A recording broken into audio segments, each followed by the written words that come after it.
Hello everyone, আসসালামু আলাইকুম। ইচ্ছে রান্না থেকে আমি আশুরা। আপনারা সবাই কেমন আছেন? আমি আলহামদুলিল্লাহ ভালোই আছি। আজকে সকাল থেকে ভিডিওটা নিতে পারিনি, নেওয়া হয়নি।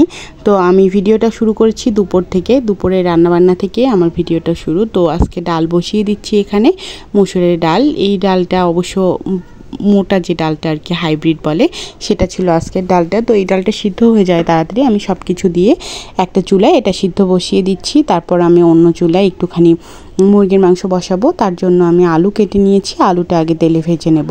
তো মুরগির মাংসে তো বাড়িতে আলু না হলে চলেই না, মাংস রান্না হলে আলুটার প্রয়োজন। তার সাথে আজকে হবে কচুরমুখির ভর্তা। তো রান্নার পর এই কয়েকটা মুখি রাখা হয়েছিল ভর্তা খাওয়ার জন্য। এদিকে মুরগির মাংসটা শাশুড়ি মা কেটে ধুয়ে একদম রেডি করে দিয়েছে।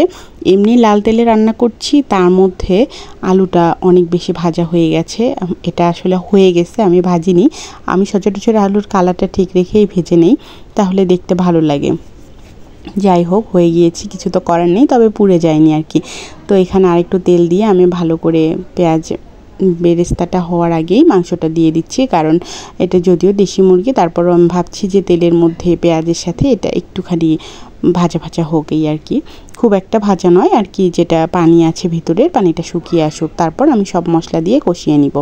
তো এখানে গোটা রসুন দিয়েছি, যেহেতু মুরগির মাংসের ঝোলে রসুনটা অনেক বেশি ভালো লাগে। তো আমি এখানে গোটা রসুন দিয়েছি, যেহেতু 4 জন সদস্য বাড়িতে, তো 4টা রসুন দিয়েছি, 4 জন খাবো। একটা জিনিস খেয়াল করে দেখবেন, চারপাশে যাই হোক, আপনি যেই সমস্যার মধ্যে দিয়েই যান আর যে পরিস্থিতিতেই থাকেন না কেন, আপনাকে স্বাভাবিক জীবন ধারণের মধ্যে কিছু কিছু জিনিস আসলে চালিয়েই যেতে হয়। তাই এখন চারপাশে পরিবেশটা খুব খারাপ, হয়তো সবাই এই বিষয়টা নিয়ে অনেক বেশি কষ্ট পেয়েছে, কারণ কষ্ট পাওয়ারই কথা। এই যে এতগুলো বাচ্চা মায়ের কোল থেকে হারিয়ে গেছে, সাথে আরও অনেকেই চলে গিয়েছেন, অনেক গার্ডিয়ানও চলে গেছেন সন্তানদের সাথে।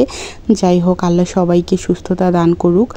আর তাছাড়া তো আমাদের কিছু চাওয়ার নেই। যারা চলে গেছে, আল্লাহ তাদেরকে বেহেশত নসিব করুক। এই মাসুম বাচ্চাগুলো আসলে খুব ইমোশন একটা ব্যাপার। এটা বাচ্চাদের বিষয়টা একেবারেই আলাদা। এর আগে যখন ভারতে সেম একটা দুর্ঘটনা হয়েছিল, তখন না এত বেশি খারাপ লাগেনি, কারণ তখন সবাই বিভিন্ন জায়গার লোক ছিল, তারপর সবাই অনেক বড় বড় লোক ছিল। কিন্তু এখানে ছোট বাচ্চা হওয়াতে বিষয়টা আসলে বেশি কষ্ট দিয়েছে সবাইকে। হয়তো আমার মতো সবারও অনেক বেশি খারাপ লেগেছে। অনেক মায়েরা আছে যারা নিজেদের সন্তানদেরকে দিয়ে আসলে বুঝতে পেরেছিল যে আসলে নিজের সন্তানের ক্ষেত্রে যা, হয়তো অন্যান্য মা বাবাগুলোর ক্ষেত্রেও তাই। কিছু করার নেই, আল্লাহ মা বাবাকে ধৈর্য দান করুক। তো এই তো কথা বলতে বলতে আমার এই মুরগির মাংসটা হয়ে এসেছে, আমি ওটা নামিয়ে নিয়েছি। এখানে কচুর মুখিটা আমি সিদ্ধতে দিয়ে দিলাম, তারপর এটা একটুখানি ঠান্ডা করে আমি ম্যাশ করে নিয়েছি। এর ফাঁকে আমার শাশুড়ি মা আবার কাঁঠালের বিচি ভর্তা করে নিয়েছিলেন, সেটার আসলে আমি ওভাবে ভিডিও নিইনি, যেহেতু আমি এগুলো উঠিয়ে রেখেই চলে গিয়েছিলাম এখান থেকে। এই তো মুসুর ডাল, মুরগির মাংস আর ছিল কচুর মুখির ভর্তা। কিন্তু বিকেল দিকটাতে আকাশটা একটু মেঘলা ছিল, সাথে বাতাসও ছিল, ভালোই লাগছিল।